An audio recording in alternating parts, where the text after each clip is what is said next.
What's good, y'all, man? It's the hottest, illest, most latest nigga on the tube. You dig what I'm saying? It's your man Suave, and I'm back with another banger. You dig? Banger for your head top. You dig what I'm saying?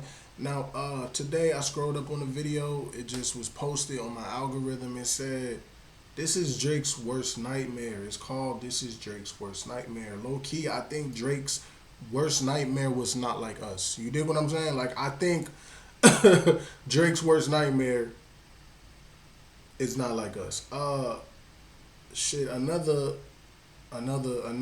point would be fucking Kendrick singing this shit at the fucking Super Bowl. You dig what I'm saying? Maybe that's what we about to talk about. Cause nigga, Not Like Us was already the nightmare. This shit is about to make the nightmare worse, bro. Like, this is. Like, comment, subscribe if you're new, bro. Like, millions singing. Imagine this, the arena. A minor. Niggas don't even know what the song about. Like, it might not even be familiar to everybody, but they know the words. Like, comment, subscribe if you're new, man. Let's get into this shit. So at this point, we are 128 days removed from the debut of Not Like Us, and since then, Kendrick has really only done two things, which were his live performance in concert. Why you trolling like a can't you trying to strike a chord? That nigga performed that shit 17.6 times. That is crazy. And then, of course, also releasing the actual video for the #1 song in the world. But other than that, it has been mostly radio silence from the rapper. That was until yesterday when he dropped the announcement that he will be headlining the Super Bowl halftime show this year. What the deal, everybody? My name Kendrick Lamar, and I'll be performing at Super Bowl 59. Will you be pulling up? I hope so. What he said? You know it's only one opportunity to win a championship. Ain't no round twos. No round twos. Let's get it. Boom! Meet me in New Orleans. He's still throwing February shots. 9th, 2025. Now, a lot of people are focused on what he said right here. You know it's only one opportunity to win a championship. No round twos. This, of course, was Kendrick once again trolling Drake, as a couple of weeks ago, Drake was posting onto his Finstagram that he would win round 2 of the beef. I'll put it in the front page, back page, middle of the page, wherever. Headliners, column 1 or 2, we will win game 2. Backing off. We will win game 2. This, of course, had all of Drake's biggest fanboys pitching a tent in their pants. Game 2, we will win. That's a fact. Hey, This the new thing. Drake in 5. Drake in 5, people.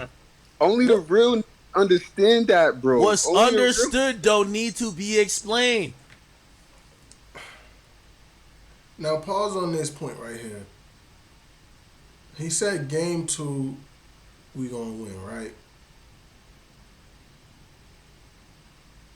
Nigga, it's another game? You dig what I'm saying? Like, it's another round? It's another go round? It's another, like, alright. Let me get a second chance, my boy. Like, there's another time we can actually. Not saying that Drake is finished, is over. He's thrown him in the trash. He's garbage. Not saying that, because Drake's, you know what I mean, he's my guy. But in terms of a rap beef,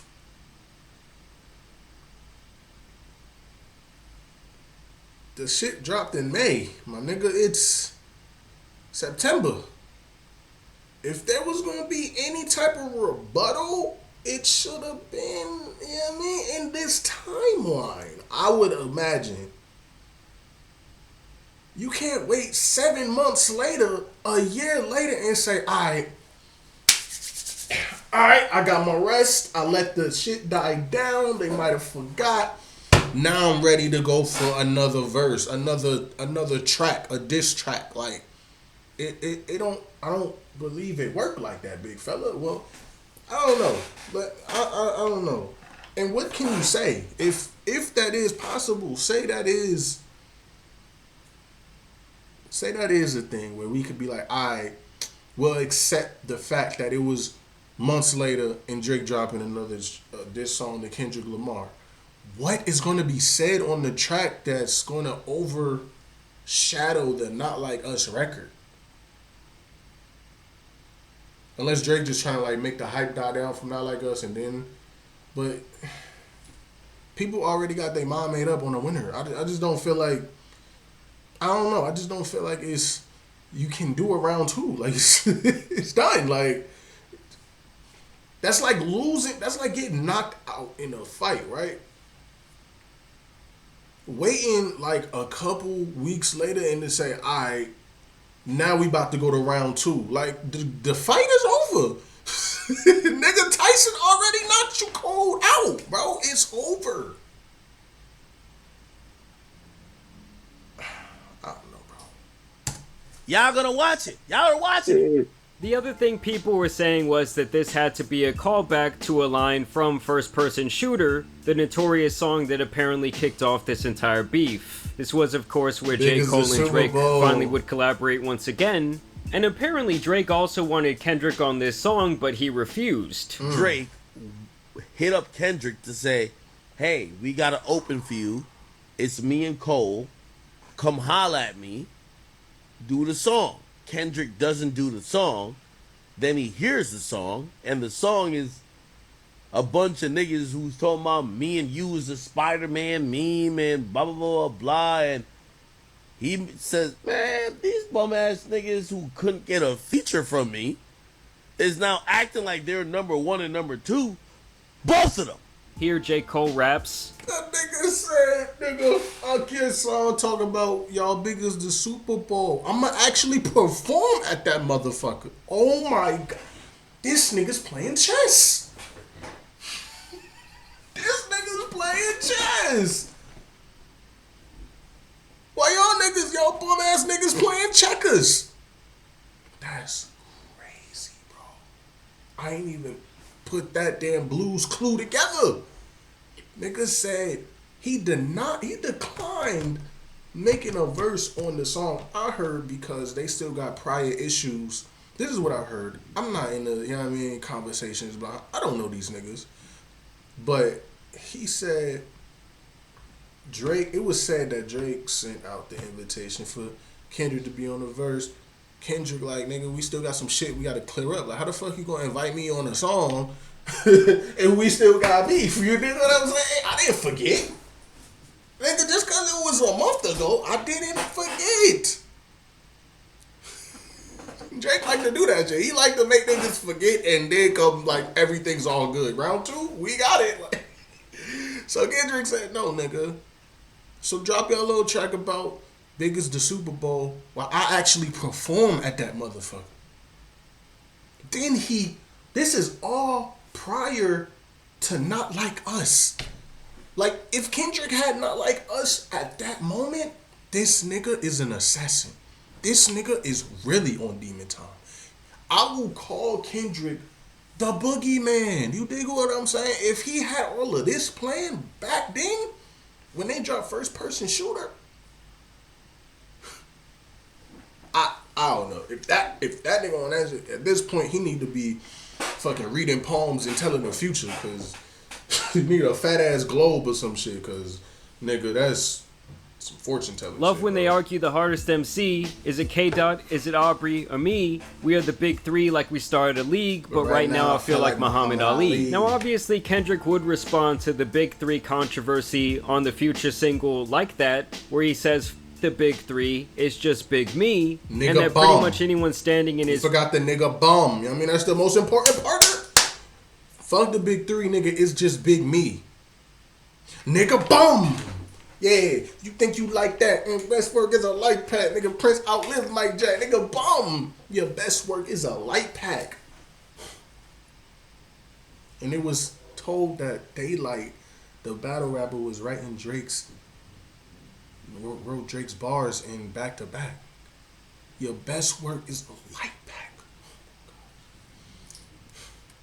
way, including both Drake and J. Cole, could get the smoke. Now eventually, as we all now know, J. Cole would eventually back down, and it was probably in his best interest to do so and not get caught up in this carnage. So what I want to say right here tonight is, in the midst of me doing that and in that shit, trying to find a little angle and downplay this nigga's fucking I'm sorry, my nigga. catalog, I'm sorry. his greatness. I want to say right now tonight, how many people think Kendrick Lamar is one of the greatest motherfuckers that ever touched a fucking microphone? Shit's so cringy. Now, as for the callback to this song, Drake in the chorus says, "Big as the what? Big as the what? Big as the what? Big as the Super Bowl." Now, even back at that time, a lot of people did see that as a shot at Kendrick, because back in 2022, Kendrick came out during the legendary Super Bowl halftime performance with Dr. Dre, Snoop Dogg, Facts. 50 Cent, and Eminem. Let me ask you guys something. You don't think that J. Cole and Drake felt some type of way about not being invited to perform here? Granted, they are not from California like Kendrick, but these are all the legendary rappers they looked up to during their childhood. So for Kendrick to get the nod here, and to get to share the stage with them probably pissed. I mean, that Drake and J. Cole would not. Why would they? No, I doubt that. You know what I mean? If they had Jay and Nas, then I could see J. Cole or even Drake. But yeah, nah, Dr. Dre, Kendrick Lamar, Snoop Dogg, that's all Cali. Eminem, 50 Cent, you know what I mean? I can see the connect. Now, Mary J. Blige was a little, you know, but I think they had a song. I don't know if they had a song together. I forgot what they even performed there. But yeah, this all makes sense. So Drake wouldn't even look right up here. J. Cole wouldn't look right up here neither. Like, piss these guys off. I don't so I think would that not they'd be be mad. surprised if that was what that line They'd was be mad about. for that. And if so, it's even more hilarious that Kendrick will now be the headliner, while once again not so subtly trolling Drake here in the promotional announcement for the event. Like, if Kendrick goes out there and has this crowd full of people, including hundreds of millions or more watching from their homes, all calling this man a PDF file in unison, it's truly over. Living with opioid addiction. I don't know how Drake can recover from that one, bro. That shit gonna ring in Drake's head constantly. It's gonna be years after.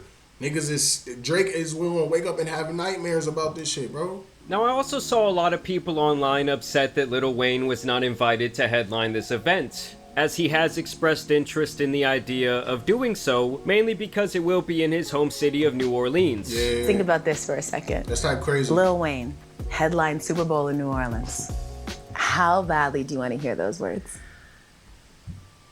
Just as bad as I would want to see my name at the top of that list when I was that whatever age it was, and I would bust into the office and get that Billboard magazine. And I performed at the Grammys, and that's an amazing. And the reason why that's probably the next highest feeling. So he really wanted to do that shit too. And niggas just said, let me look past Lil Wayne and go to the other another rapper that's hot right now, Kendrick Lamar. This perfect. Like what? But nah. But honestly, if you've seen clips of Lil Wayne performing over the last couple of years, with respect to him, because he is one of the greatest rappers of his generation, it's just not very good. Ever.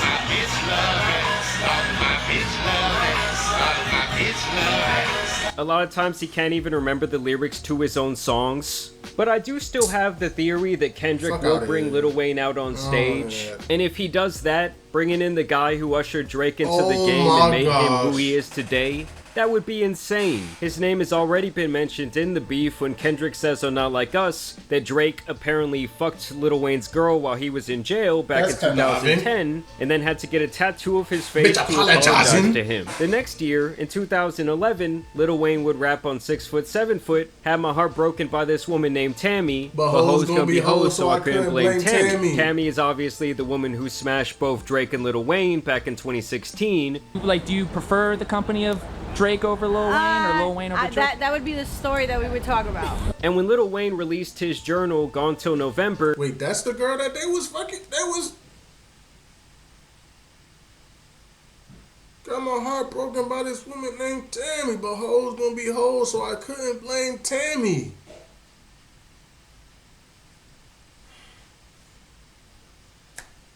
Drake, why? Why? Your show's got hella buku females, my nigga. And you choose the one fucking... The one! that your fucking record label signer. You choose the one from your big homie. You fuck around because she was in jail.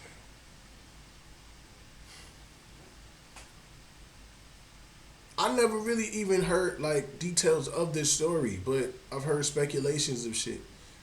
This might not even be the girl, but it's just that's crazy. 2016. Like, do you prefer the company of Drake over Lil Wayne or Lil Wayne over Drake? That would be the story that we would talk about. And when Lil Wayne released his journal, Gone Till November, he was asked about this situation, and this was what Lil Wayne had to say about that. In the book, there's a part in the book where you say that he came in and told you that he had smashed one of your girls. Oh, when he wrapped up. Oh, I wasn't worried about that. I mean, I was just, that's just how life goes when you locked up. Yeah, I know. She still be texting me and stuff, They stop texting me too. Duh. For real. Duh. Because it still hurt. So to me, he still seemed pretty salty there, and in the official excerpt from the book, you can see how this really bothered him at the time. I woke up still feeling f***ed up about the f***ed up day that I had. Hell is what it was. I'm used to arguing with my girl on a daily basis, but finding out that she f***ed Drake was the absolute worst thing I could have found out. So don't be surprised when Lil Wayne is touching that stage in February. Going to Super Bowl before and watching the halftime show. It's nothing like it. And wishing, like when you see the artist, you like, damn, how y'all feel if Wayne was to get that invitation, that call, yo nigga, I'm about to do, what's the song they got? What the fuck song is that? Mona Lisa? Mona Lisa. I remember Wayne dropped that on like the Carter 6 or some shit like that, right? I remember that shit. We get the call like, yo, Wayne, let's do Mona Lisa. And fucking Wayne says yes. Is he wrong for that? Is he wrong for that? That's the question of this whole video. Is Wayne wrong for that, to say yes to perform with Kendrick Lamar at the Super Bowl? That nigga fuck around and call Wayne, say, yo, let's perform something, and then fucking Not Like Us come out. Not Like Us start playing this shit, and he starts, yo, that's wild. That's wild. I know they could have sung the song that I was featured on. I'm featured on everybody's song. Yeah, they could have brought me out. You could have brought me out. Could have brought me out. And after watching this clip where Drake completely sunned and ignored him back in the day, I wouldn't be surprised if The Weeknd comes out there too, and it's just the Avengers of the Drake detractors performing. Overall, it's just crazy how Kendrick is simply returning from the store every couple of months to kick Drake in the balls and laugh in his face. Drake has clearly been unsure of himself since the beef concluded, and Kendrick was a man who in his last album said that he was choosing peace. If this nigga bring out Future too and do the fucking and Metro, yo, at this point it's just an anti-Drake set. If he bring out all these niggas, he bring out the whole goddamn Marvel. You dig what I'm saying? Against Drake. The whole fucking cast, bro. Damn, bro. That he was trying to slow down and dial back his life. But now it's like a damn beast was woken up inside of him, to the point where he had to apologize to God for going to war. I don't know, this is just one of the most insane victory laps I've ever seen. It's like when that elephant killed that woman and then spun the block and showed back up at her funeral. I mean, this guy did say he was the biggest hater, and he meant it. Personally, I am looking forward to seeing his performance. I do think until then, Drake is definitely going to be feeling the pressure. So it's going to be really interesting to see everything that happens until then. I do think this is all very strategic. I mean, they usually do not announce the Super Bowl halftime performer till way later in the year. But they're really giving this one some time to marinate. Of course. Either way, I do want to thank you guys for watching. They know what they doing, bro. Drop. They know what they doing, bro. They definitely doing this shit for numbers. They doing this shit for fucking just more attention to be put on the Super Bowl and more views on the Super Bowl. So this shit might break records, bro. This Super Bowl might break records just on the strength of the halftime performance, bro. I'm gonna end this shit off right here, bro. I ain't got much else to say, yo. This shit is wild. It's looking very bad for Drake. Like, at best, nigga just get Not Like Us performed one time. But that's at best. Like, Drake will feel a little, you know what I mean, a little sting, a big ass sting actually. Like, it's still gonna hurt regardless. But if that nigga brings out everybody that he did a song with or that was doing a diss song on Drake, like Rick Ross don't even got a song with Kendrick Lamar. But say he bring Rick Ross out. Like what? Nah, man, they ain't gonna bring Rick Ross out, bro. That wouldn't even make sense. At this point, it's aimed to fuck with Drake. But hey, it is what it is, bro. I still want to know the reason behind all of this shit. I'm not gonna hold you. It's still in the back of my head. People say it's because of he's smashing everybody chick. I feel like it's more than that. You know? I don't know. But I don't know. I'm gonna end it off right here though. Like, comment, subscribe if you know, man. It's the hottest, most latest nigga on the tube. You dig what I'm saying? It's your man Suave. I'm gonna get up out of here. Right? I'm gonna see you on the flip side. You dig?